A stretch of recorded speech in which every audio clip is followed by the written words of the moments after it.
Hi friends, welcome back to my channel.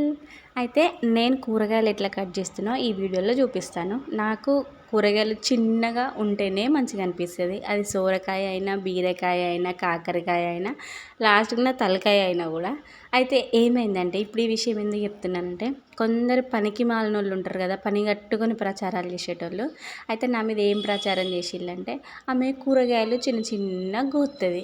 అరే, నేను కూరగాయలు చిన్న చిన్న కొత్తే మీకు వచ్చిన బాధ ఏందో చెప్పండి. నాకు అస్సలు అర్థం కాదు. సరే, నా ఎవరి ఇష్టాలు వాళ్ళవి ఉంటాయి.